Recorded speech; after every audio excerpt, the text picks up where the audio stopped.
사무엘상 26장 11절을 보세요.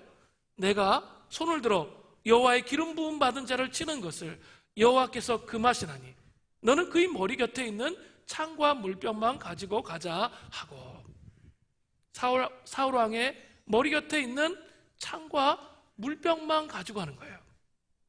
분명히 사울 왕을 죽일 수 있는 절호의 기회에서 다윗은 하나님의 주권적인 통치와 심판을 인정하고 그것을 다시 선택했다는 거죠. 더 뿌리 깊은 영성으로 나아갔습니다. 신약식으로 말하면 더 예수님께 뿌리를 박는 거죠. 아니, 예수님이 없으면 이제 살 수가 없는 거죠. 그렇게 갔다는 거죠. 자, 그러면 중요한 게 있어요. 자, 그렇다면 어떻게 다윗처럼 우리도 더 뿌리 깊은 영성으로 예수님께 뿌리 박는 그런 영성으로 삶을 살아갈 수 있을까요? 제가 얼마 전에 노진준 목사님의 회복하라는 책을 읽었어요. 근데 거기에 하나의 간증이 나와요. 은사이시면서 신학교 교수님의 이야기와 자신의 이야기를 섞어가지고 이야기하는데 아주 깊이 감동이 되었습니다. 이 노진준 목사의 신학교 교수인 그린웨이는 12년 동안 멕시코에서 선교사로 사역했습니다. 그가 멕시코에서 선교사로 사역할 때 어느 늦은 밤에 누군가 밖에서 문을 두드렸습니다. 그래서 나가보았더니만 10살짜리쯤 되어 보이는 여자아이가 아주 깨재재한 모습으로 두려움과 불안에 가득 찬 얼굴로 문 앞에 서 있었습니다. 그래서 이 아이를 집으로 들어오게 했습니다. 그럼 먹을 걸 줬죠. 그리고 자초지종을 좀 설명해 보라고, 왜 이렇게 지금 하고 있냐고 그렇게 물어보았습니다. 아이가 설명하는 거예요. 엄마는 4살 때 죽었다는 거예요.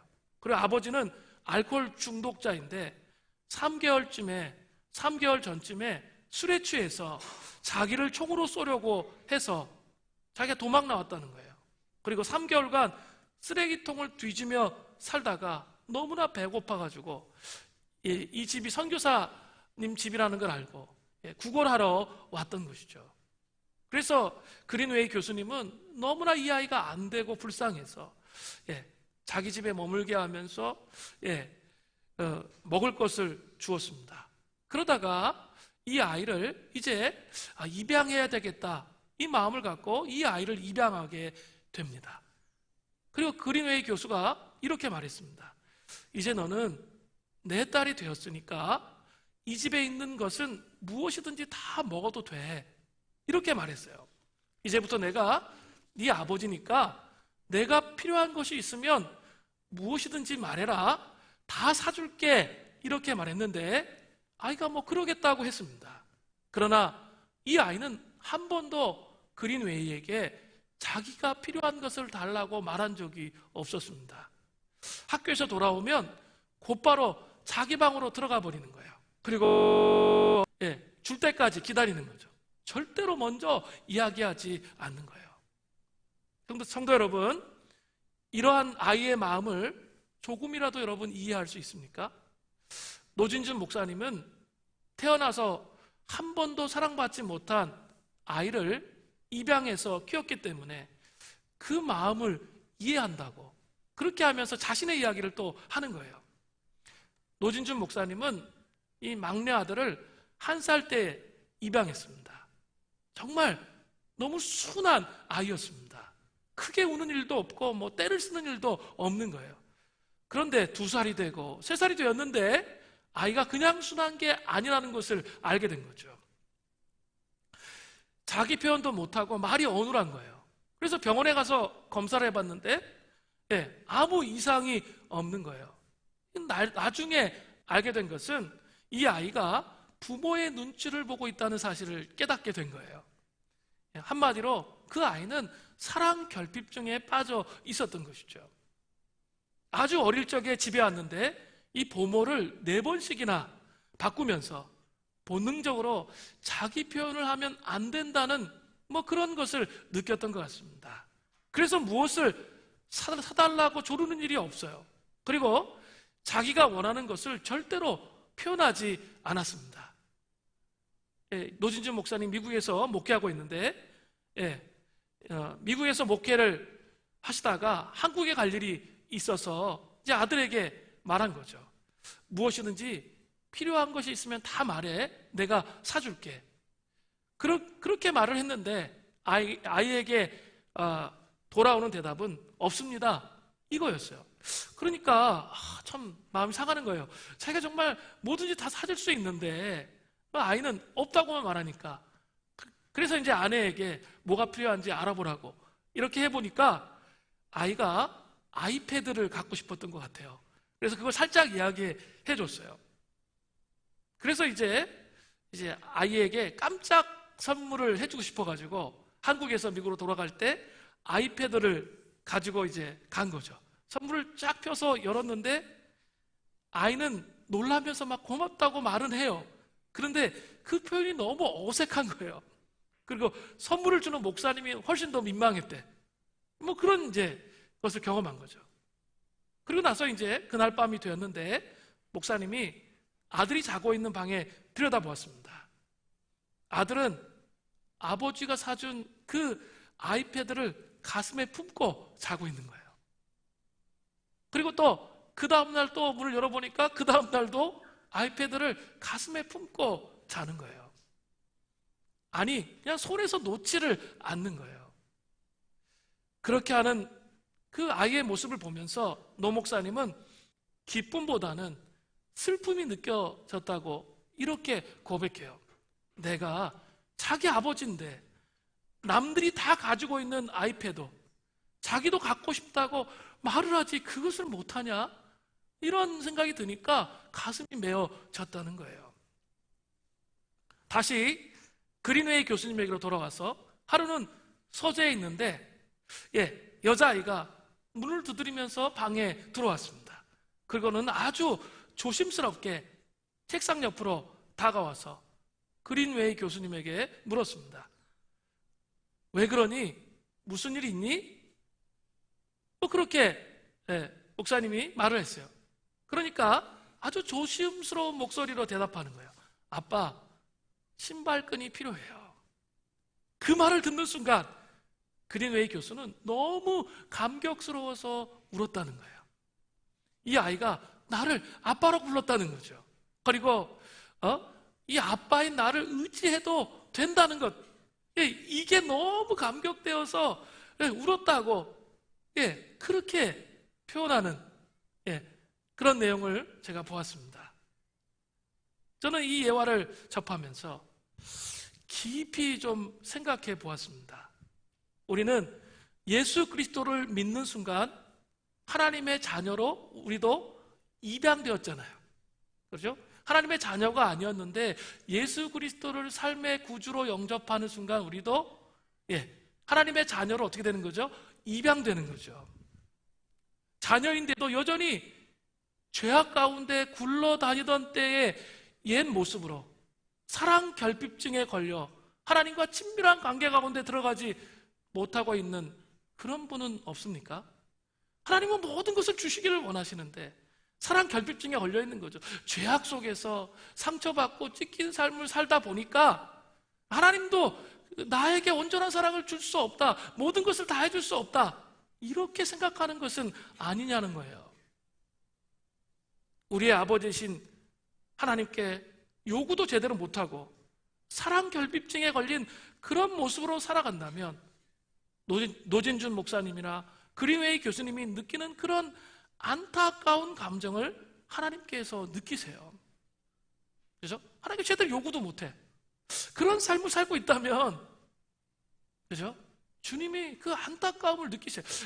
귀중한 존재로 입양되었음에도 불구하고 그런 모습으로 살면 그런 거예요. 하나님은 하나님의 백성들이 아버지로서 진심으로 하나님을 사랑하기를 원하세요. 이게 하나님의 본심이에요. 이게 하나님의 본심이에요. 이럴 수 있잖아요. 기도의 응답이 없을 수 있죠? 그건 어떤 거예요? 우리 사랑하는 어린아들이 막 식칼 달라고 그래. 그러면 그거 줄 부모가 있어요? 없어요? 없죠. 그거 주면 안 되잖아요. 그런 걸 주시지 않는 거예요. 예, 그런 차원의 이해를 해야지 하나님은 나한테 주시는 게 없어, 이런 식으로 자꾸 이해해 가면 안 된다는 거죠. 하나님의 본심을 여러분 이해하셔야 돼요. 하나뿐인 자신의 아들을 십자가에 못 박혀 죽게 하시기까지 우리를 사랑하세요. 그죠? 자기의 가장 사랑하는 아들을 십자가에까지 내어주셨잖아요. 그러면 하나님께서 우리를 그 정도로 사랑하셔서 아들을 내어주셨는데 우리에게 주지 못하실 게 무엇이겠습니까? 다 원하신다는 거예요. 하나님은 우리를 친밀하고 깊은 인격적 교제로 우리를 초청하세요. 그죠? 너무 선물에 집중하지 말고, 선물에 집중하지 말고 친밀한 아빠와 아들의 관계 안에 그 인격적 교제의 연합으로 우리를 초청하시기를 원하신다는 거예요. 사랑의 연합의 관계로 초청하시는 것이죠. 하나님 정말 우리를 사랑하신다는 거예요. 그리고 계속 초청해요. 고난과 어려움을 주시는 이유는 뭐예요? 좀 하나님을 바라보라는 거예요. 좀 하나님께 집중해 보라는 거예요.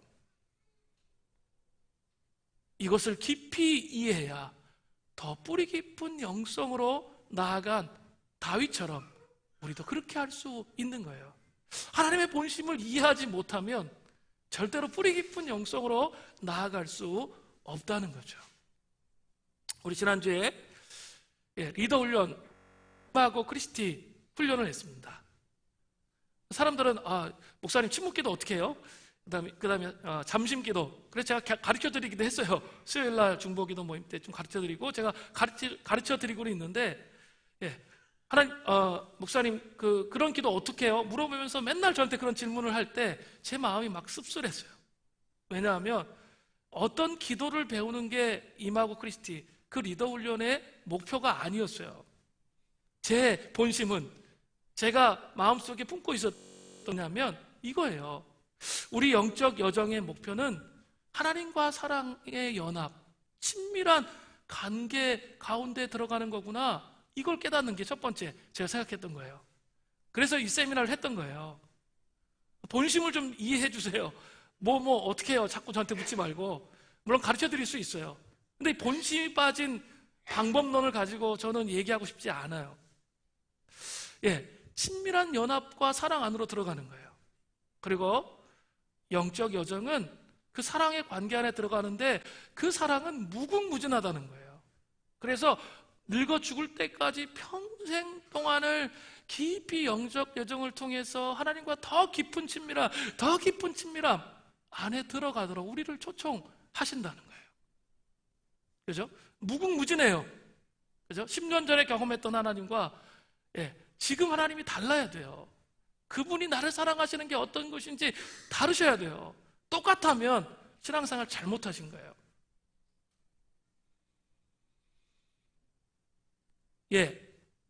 저는 이런 것을 정말 경계합니다. 자신이 선줄로 생각하고 더 이상 배울 것이 없다, 이렇게 생각하는 것을 경계해야 돼요. 저는 그걸 경계하기 위해서 임하고 크리스티를 하려고 했던 거예요. 그죠? 이 목사가 되고 장로가 되고 이제 전설이 있어요. 뭐 이렇게 목회자들 사이에 떠도는 전설이 있는데, 이 장로님들이 장로가 될 때까지는 정말 열심히 하고 하나님 앞에 집중하고 막 이렇게 한다는 거예요. 장로가 딱 되면서부터 돌변한다는 거예요. 더 이상 배울 것이 없다, 이렇게 생각하고 산다는 거죠. 그것은 잘못된 영성이에요. 하나님 기뻐하시지 않아요. 늙어 죽을 때까지 가야 할 영적 여정이 있다는 게 얼마나 안심돼요.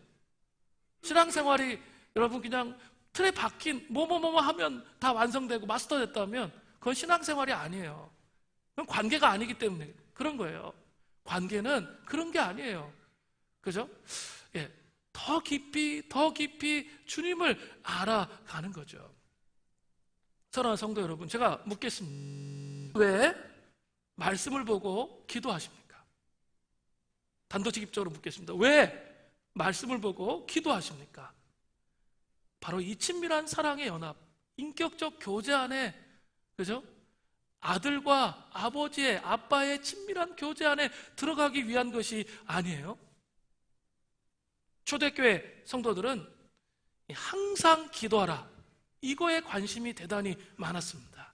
그 친밀한 교제 안에 삶 전체 안으로 끌어들이기를 원했다는 거죠. 그죠? 저도 최근에 관심을 많이 가지고 있는 것 중에 하나가 이거예요. 항상 기도하라. 그런데 이걸 제 용어로 표현해 보면, 제가 이거 많이 얘기했어요. 맨날 까먹더라고요. 그리고 와서 저한테 또 묻고 또 물어서 제가 다시 한번 얘기하는 거예요. 저는 어떻게 하면 삶 속에 임재의 공간을 넓힐 수 있는가, 이 과제, 그게 뭘까요? 항상 기도하는 거예요. 어떻게 하면 삶 속에 임재의 공간을 넓힐 수 있을까? 진짜 사랑하면. 그게 우리의 최우선 과제라는 거예요. 다른 게 아니에요. 그게 최우선 과제예요.